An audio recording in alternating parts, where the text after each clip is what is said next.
আসসালামু আলাইকুম। নবী রসুলের দরজা বন্ধ বন্ধ তাতে আর নবী রসুল আর আসবে না। হয়তো কবি যায় কবি আসে। এরা কেন আসে জ্ঞানীরা অবশ্যই জানে। অর্থাৎ প্রকৃতি কোন হালে আছে, প্রকৃতির পরিবেশটা কোন হালে আছে, কোন অবস্থায় আছে, এটাই তারা এটা নিয়েই তারা সাধনা করে জানে এবং কিছু বলে, কিছু লেখে।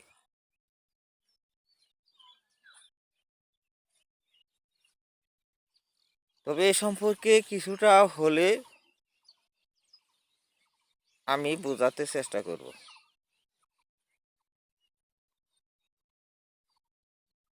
কুকুর আর শিয়াল পণ্ডিত,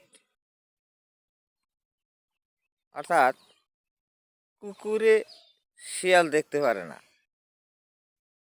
কুকুরে যদি শিয়াল দেখতে না পারে, শিয়াল কি কুকুরকে দেখতে পারবে? না।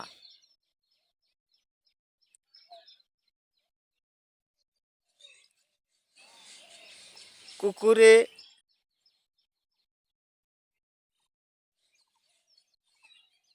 ছাগল কামড়ায়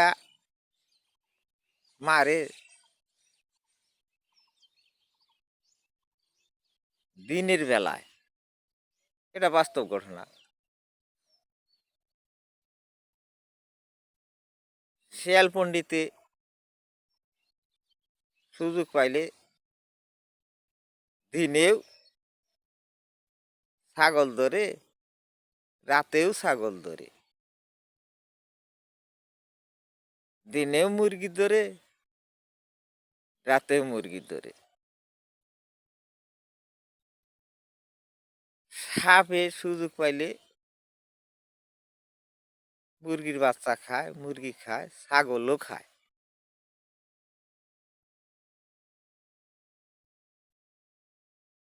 বর্তমানের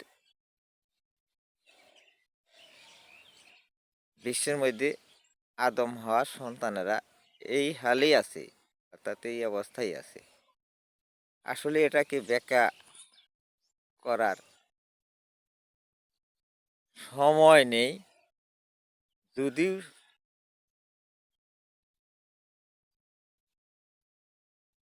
ব্যাখ্যা করতে চাই, তাহলে অনেকেই বিরক্ত হয়ে যাবে, মন খারাপ করবে, কাজে কাজে বলার অপেক্ষা নেই।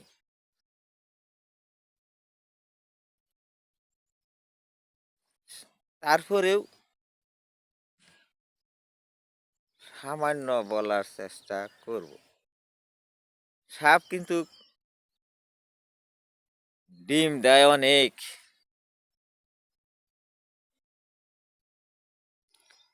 মুরগি বাচ্চা দেয় অনেক, কুকুরেও বাচ্চা দেয় অনেক। জিনিসগুলো লক্ষ্য করতে হবে। একে অপরকে দেখতে পারে না, কারণটা কি?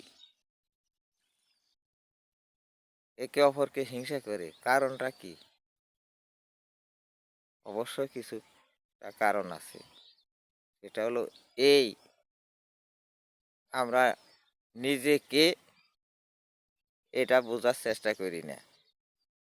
আমরা আমাদের পরিবেশটা কোন হালে আছে এটা জানার চেষ্টা করি না, যার কারণ নিজেকে আমরা বড় মনে করি। আসলে আমরা বড় নই। আমরা যে কোন হালে আছি সেটা একটু ভাবলেই বোঝা যাবে। একটা সেকেন্ডের হিসাব যদি আল্লাহ তাআলা চায়, ক্ষমতা নাই দেওয়ার মতো কারো, যত বড়ই আমরা মুত্তাকিন দেখাই, একটা সেকেন্ডের মূল্য হিসাব দিতে পারবো না। কারণ আমরা পচা পাগারের মধ্যে আছি, ময়লার মধ্যে আমরা ডুবে আছি। সাপ সুযোগ পাইলে সবই খায়,